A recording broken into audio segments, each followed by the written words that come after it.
Digital Marketing Radio, episode 169. How to generate leads on Twitter. DigitalMarketingRadio.com. Digital Marketing Radio is part of the 3B Podcast Network, UK casters talking business growth. Find out more over at 3bpn.com. The big interview with David Bain. Today I'm joined by a man who helps entrepreneurs to generate leads on Twitter. He is the founder of the Hashtag Hunter. Welcome to DMR, Terry Gremaux. Hey, thank you so much, David. I am so incredibly happy to be here, man. Hey, thanks so much for joining us. And you can find Terry over at the hashtaghunter.com. So Terry, let's dive straight into Twitter. Why do you think Twitter is still important? Twitter's important, number one, because there's a lot of people that don't like the minutiae and how much you can post and all that kind of stuff on Facebook, right? They want short, punchy, want to know like in your face, like what's going on right this second. And that's what Twitter's about. Like Facebook, you'll go and you might go to somebody's profile. You might scroll down and see their last 10 posts or their vacation posts. Twitter, you don't do that. If it rolls across your phone, you see it. You see that short, punchy quote-like, quote-like post, because you can only have 140 characters, of course. And that's what it's best used for. And in my opinion, Twitter is the only real social media platform out there. And the reason I say that is because you don't have to be connected with somebody. Like if I'm not friends or connected with you, David, I can still send you a message, and I can't do that with Facebook or Instagram or anybody else. So there's lots of reasons to use Twitter, but that's the main concern, because a lot of younger people don't like Facebook and everything that's on it. They want short, punchy stuff. So do you think that Twitter is largely used for just that different style of communication, and it's kind of the same audience that's on Twitter as on Facebook, but they just use it for a different communication style? Or do you think there's a completely different audience on Twitter? There's 100% a completely different audience on Twitter. Typically, people that use Facebook all the time, unless they're a marketer, because marketers like to go everywhere because we like to put our fingers in everything, right? Unless they're a marketer, they typically will use one medium primarily. Now they may have, they're more than likely going to have an account on Facebook, but where they do most of their damage is going to be on Twitter, because that's the way they like to communicate. They don't like Facebook and pokes and Facebook Lives, and they don't like all that stuff. So there's a different demographic. There's a different person on Twitter because they like different things. It's kind of like Costco versus Sam's, right? Usually there's different people that like Sam's Club versus different people that like, Costco, that kind of thing. So there's for sure a different demographic. And I think as marketers, I think it's kind of silly, just like, Instagram, we're not gonna be talking about it, but, to not go into that medium where your customer is currently, that's different from where you're at now on Facebook or wherever you're at. I think it's kind of silly not to put your finger in that hat, especially with, Twitter's a fairly easy place to do some major marketing there for free. And your brand would indicate that you think that hashtags are the most important aspect of Twitter. Is that the case? It's kind of crazy how that came up. Kind of a funny story how my brand arose. But yeah, hashtags are incredibly important. Really, the big thing right now on Twitter that I think a lot of people may miss is the automation side. Twitter, unlike Facebook, Facebook will put you in jail. Facebook is changing all the time, and I love Facebook. We've done hundreds of thousands of dollars of business on Facebook, but Twitter likes marketers, and they cater to marketers a little bit more. They they allow you to use automation in a non-spammy way, right? So people don't know that you're automating things. They have no idea typically, but you can automate a lot of your posts and a lot of that stuff on Twitter because it's a right now thing. So yeah, I think Twitter hashtags are obviously incredibly important on Twitter. People search hashtags all the time in the search box up above, and so hashtags are incredibly important. But I think the main thing about Twitter, for me at least, is the automation aspect, and that Twitter likes marketers instead of Facebook. Seems like they're always trying to get away from us, right? They're butting heads with us all the time, and Twitter seems to be at least on the same side and making it easier for us. So I guess there are some right things and some wrong things to automate. What in For your sure. opinion are some right things to automate on Twitter? Like for instance, I think it's really good since it's a right now platform. So what I mean by that is people aren't going to go to your page, to your profile, and scroll down and watch and look at every post that you've made today or every post that you've made in the last week, like they will on Facebook. They're just not going to do that. Like that's not how people operate. They use their phone, right? And they don't typically, Twitter people aren't on Twitter on their computer. They don't do that. They see a tweet roll across their phone, and if they like it, they're going to click on it. So what I do is I use an app called it's called Tweet Jukebox. Now that we're in football season, Juke, Juke. What it does is I can put all my blog posts in there. If I have, I have several giveaways, free reports, PDFs, things like that continue to roll every hour to 2 hours because, like I said, it's a right now platform, and I want to give my people. I want to give them. I want to give them value. I want to make sure they're getting value. So when they come see me, they're going to know who I am right away. They're going to get some value in their face, and if they want to opt in, if they want to find out more about me, if they want to go to my blog, they're going to have multiple chances to do that. Because remember, we always got to look at the platform at which we are marketing on and how that platform operates. And the way Twitter operates is very simple. The way Twitter operates is it's right now, it's going to scroll across my phone. If it catches my eye, if it has a cool picture, if it has whatever, I might click on it. I might check it out, right? In social media, we're always in disruption marketing, right? People aren't going to we're disrupting. It's kind of like a TV commercial back when people used to watch commercials, right? We're disrupting somebody's fun time on social media. So I like automating that, and I also like I use a service called Status Brew, and what it allows you to do is it allows you to target followers of other leaders, other people, other companies, other accounts that you have things in common with. And so I can go out and follow those people, and a lot of them will follow me back, the active ones, right? A lot of them will follow me back. And that's a way for me to it's no different than advertising. You're just doing it in more of a free method. Now they come in my world, see my stuff, and a lot of them will opt in. And now I can communicate with them. I can chat with them. I can have a conversation with them. And so I think those two things I don't think a lot of things out there in the automation world people do in a hypey, spammy, go to my website, linky type of mode. My rule is I have to send you to value. If I'm sending you to something that's going to help you with your business, I think that's good. I think that's okay. I think that's what people are coming there to do. The most important question in relation to something you said there is you said we're approaching football season. Is this proper football we're talking about here? This is American football. I'm actually not much of I keep up on it, but I'm not much of a fan. That's funny you say that.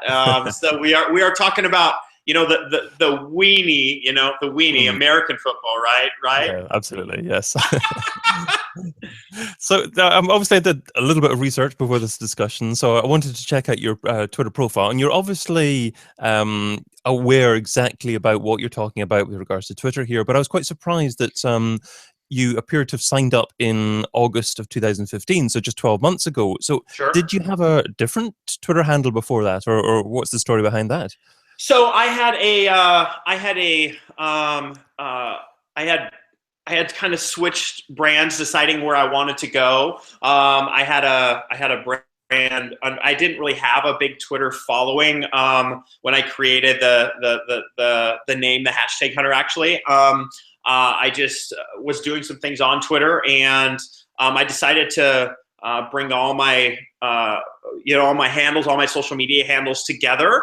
Sure. And in 2015, I made that switch. I got I'm a guy that presses the limits, and I got a Facebook account, shut down back when ads started, doing their thing. And Facebook was shutting down accounts for no reason. And I happened to be one of those, kind of like the Google slap type of deal. And so I decided to, make everything under one username. So I just started. I didn't have any followers anyways. Typically, I hadn't ventured to Twitter really hard yet. So I just started over.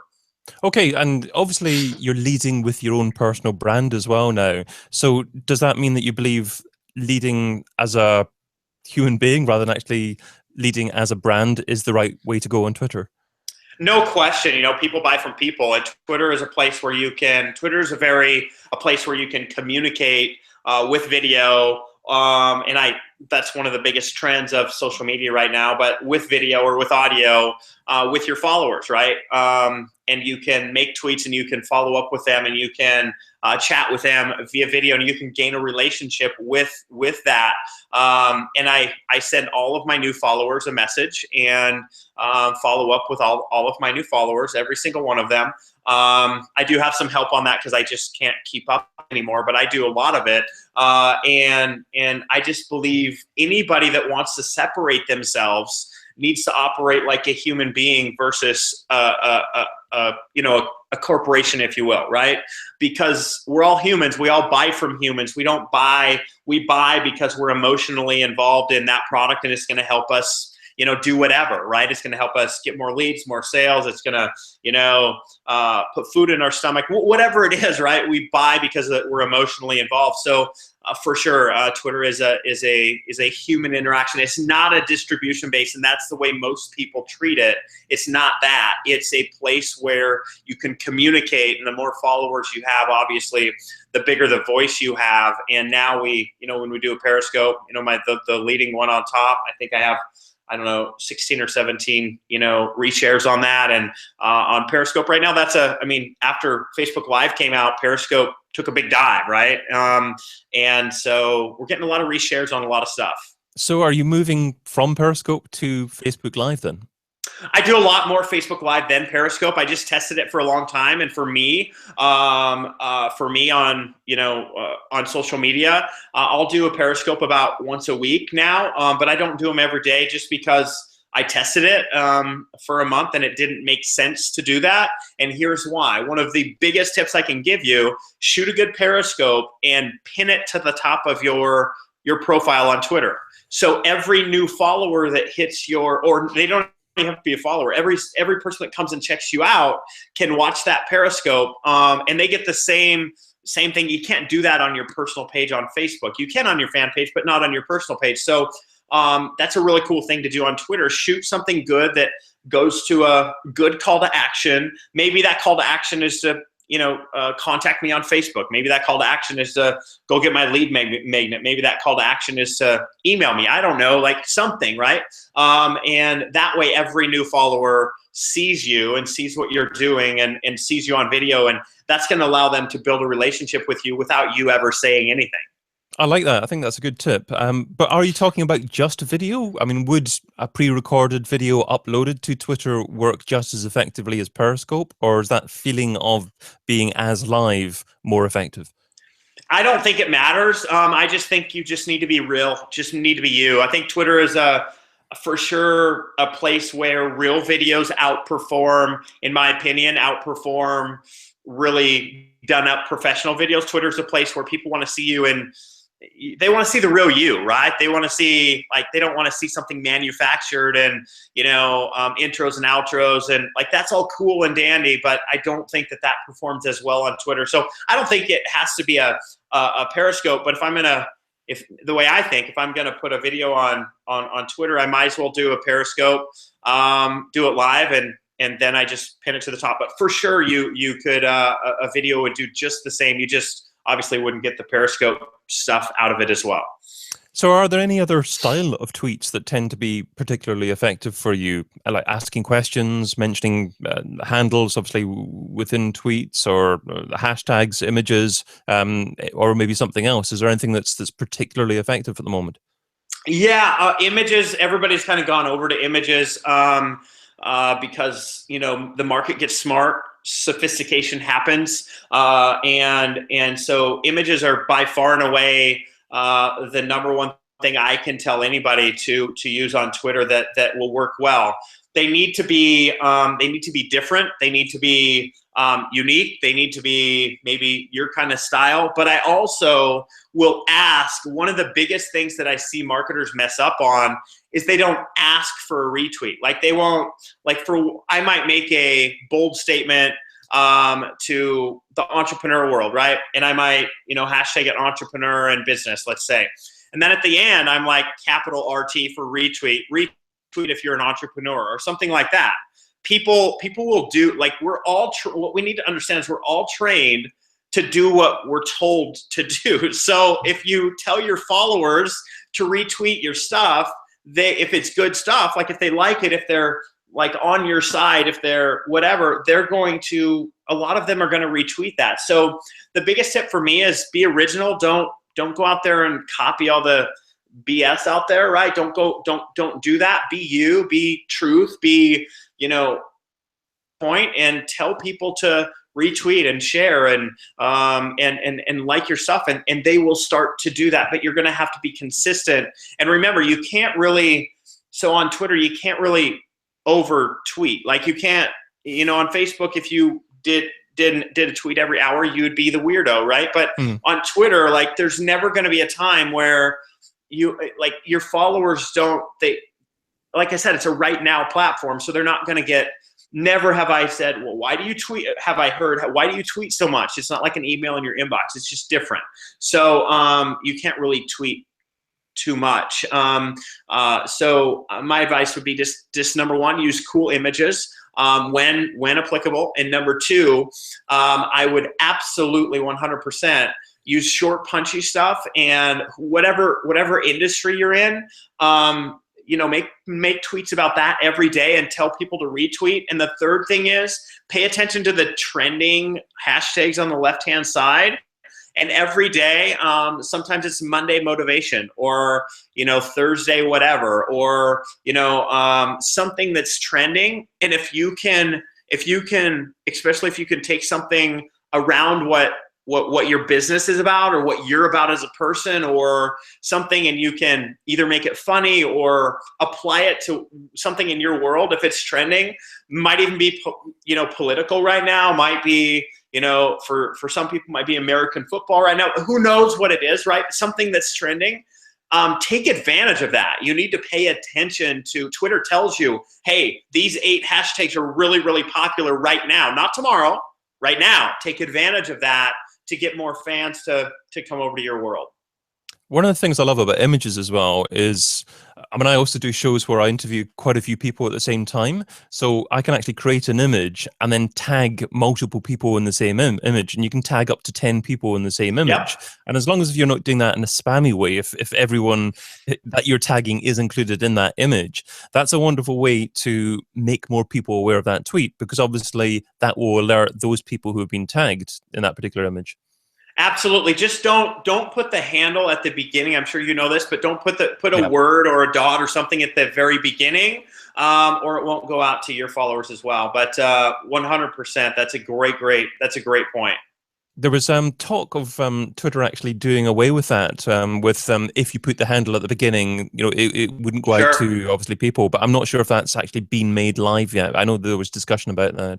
Right. I haven't heard. I know the article I've been seeing that as well, but I haven't heard anything about that as of yet either. Just a final Twitter question, and do you use Tweetdeck as well, or do you use some other monitoring service?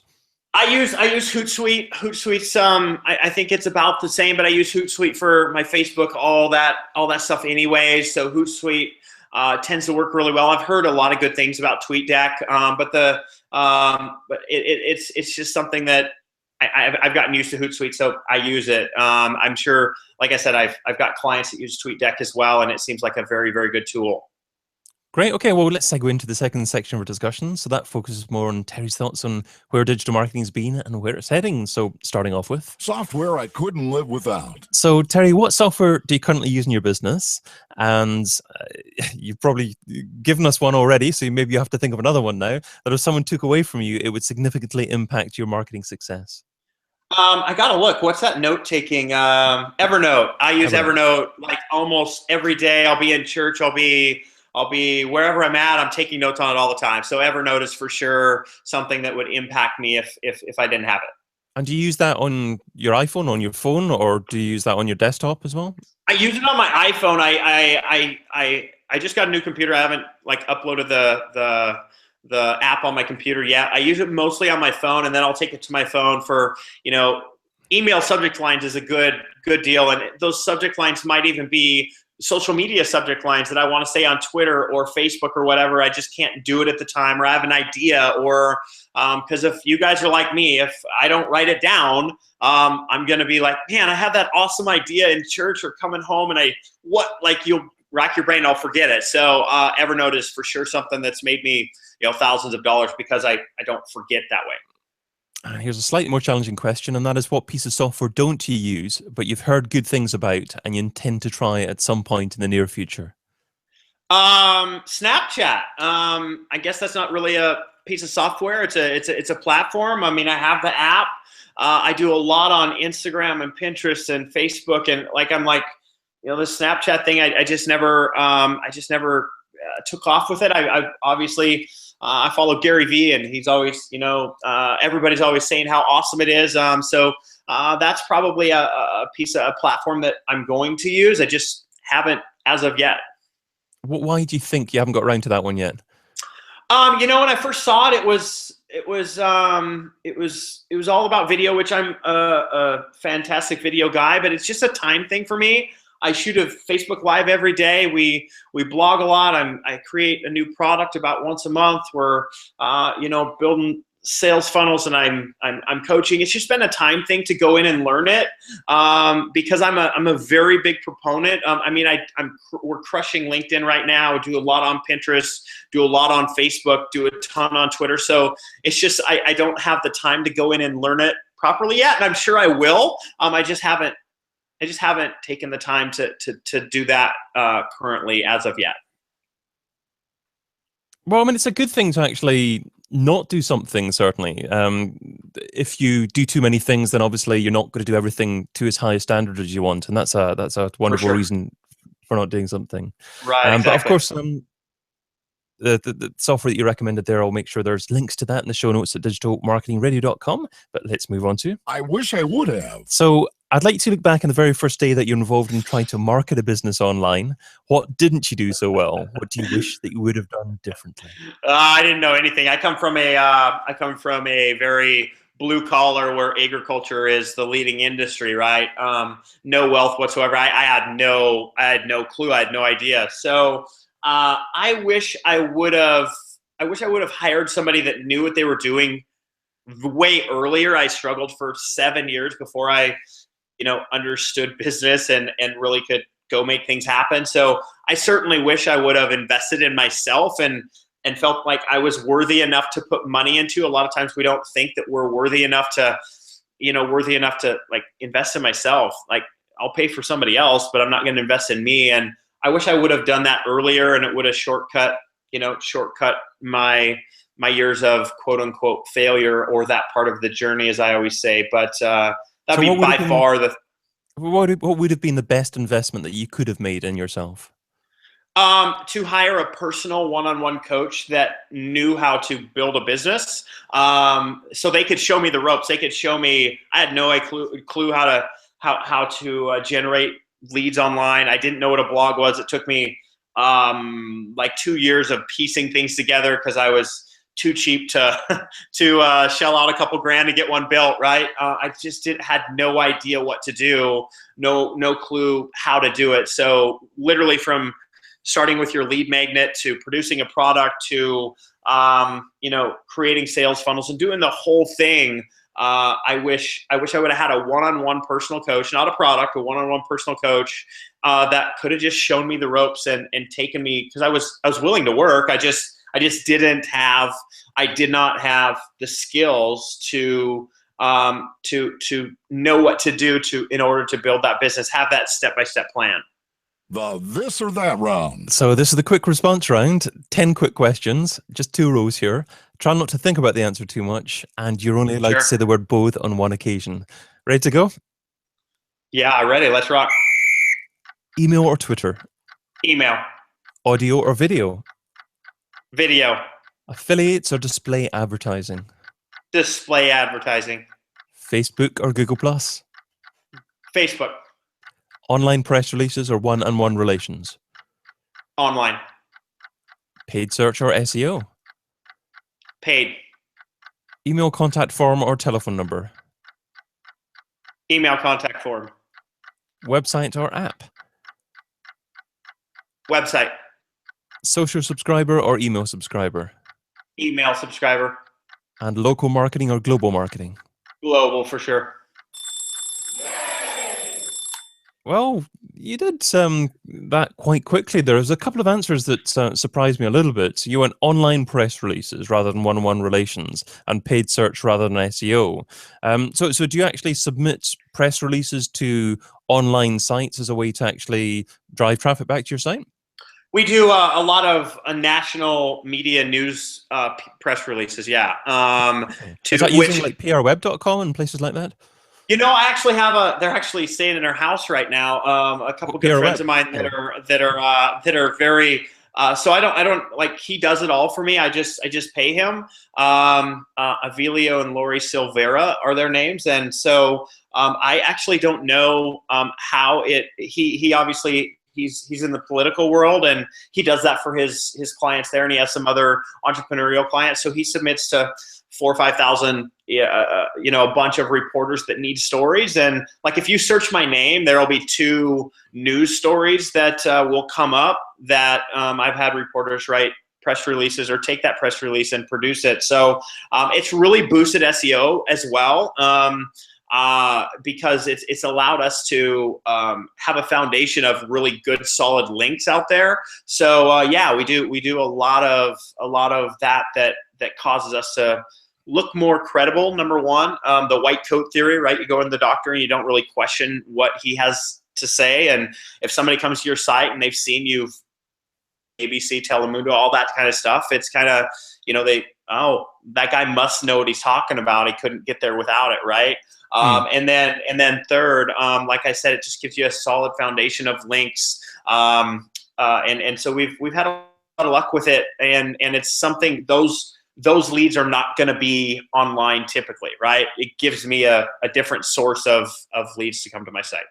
I'm glad I delved into that answer, because you've obviously done a lot with that and been quite successful with that, certainly, because the vast majority of people, probably over 90% of people, would say one-on-one relations, and that's probably the natural thing to say. And probably it surprised me a bit because obviously you're involved in social media, so of course you would think someone would naturally say that.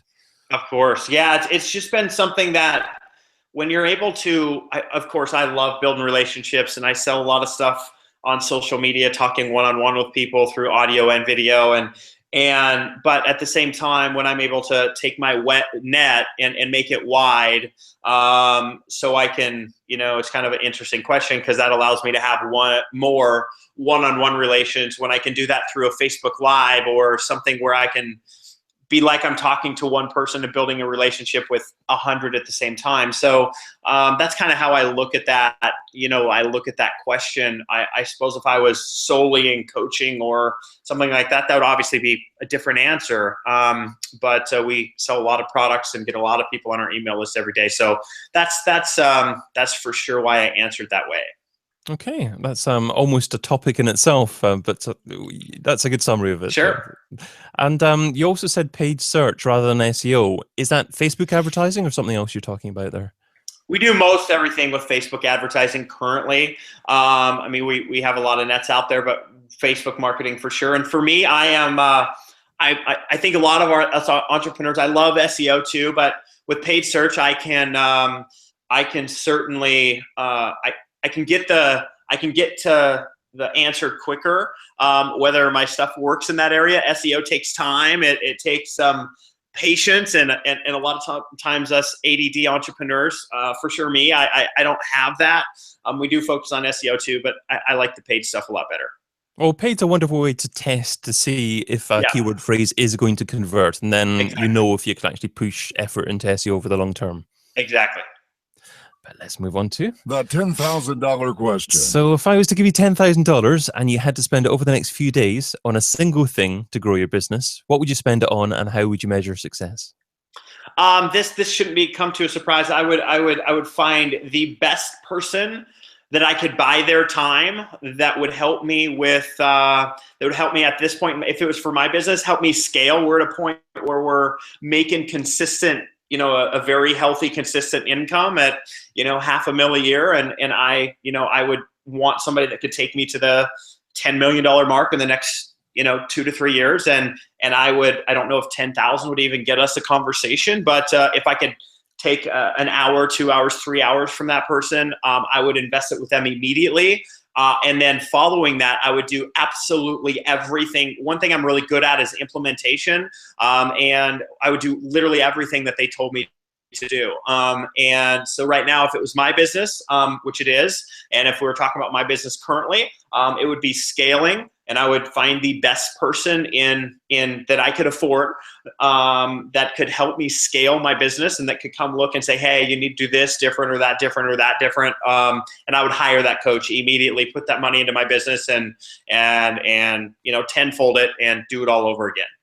So if you could spend an hour with anyone in the world to help to improve your business, who would that person be? If anybody in the world. Anybody in the world. Well, it'd be cool to spend, Frank Kern is for sure a guy that I for sure look up to. I think an off the wall guy would be Donald Trump. I think it'd be cool to sit down with him just to I follow a lot of Frank's stuff, but Donald's obviously, I'm certainly not brash like that, but it'd be really cool to see the way he thinks about business. Obviously he's been incredibly successful. He, one of the things, going back to the PR statement, is one of the reasons why he did so well, and he's spent a tenth of what Hillary spent, is because of his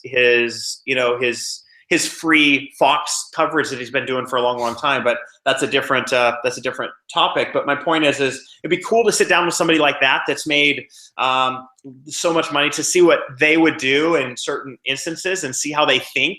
Because once you expand your mind to how somebody else thinks that's made a whole ton of money, your mind changes and never goes back to that point.